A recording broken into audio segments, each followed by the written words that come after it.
Du livre des Juges au chapitre 4. Nous faisons ici un petit saut dans le temps. En effet, nous avions vu hier le peuple qui sortait d'Égypte guidé par Moïse.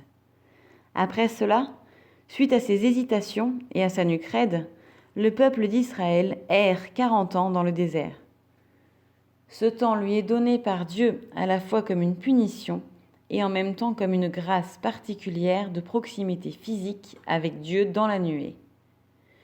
Les prophètes se référeront toujours à ce temps du désert comme à une époque bénie. En comparant la relation d'Israël avec Dieu à une relation de couple, ils verront dans cette période du désert un temps de coups de foudre et d'amour naissant similaire à des fiançailles.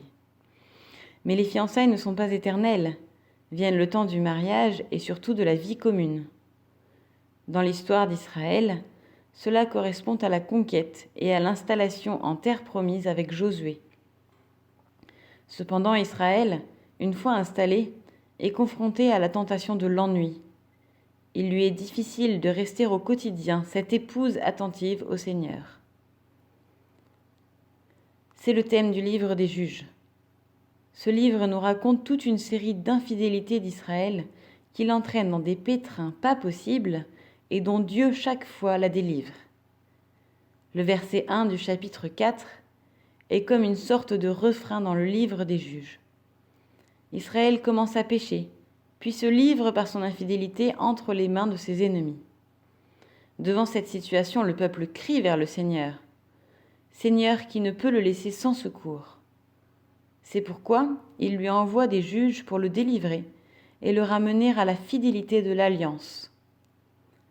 Un de ces juges est une femme, Déborah.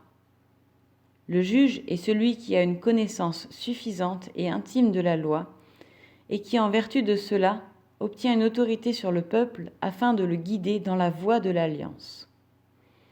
Dans notre récit, le peuple est confronté aux rois de Canaan qui vivent dans la plaine côtière.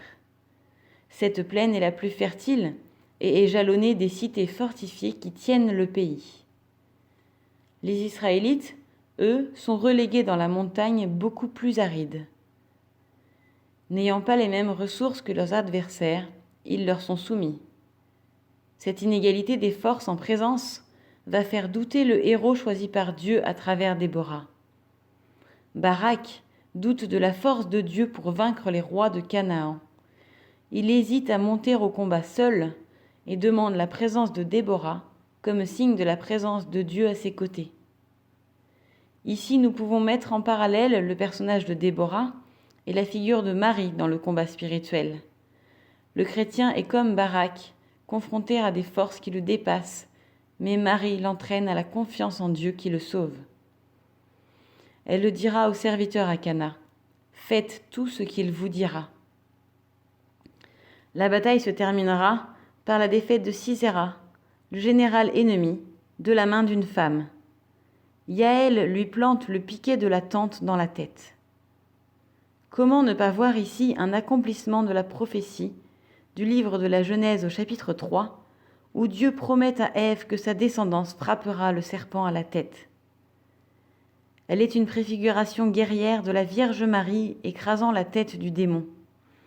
La lecture de ce passage nous invite à demander à Marie la grâce de la confiance en Dieu, qui seul peut nous sauver. Nous vous invitons à relire ce texte et à prier avec.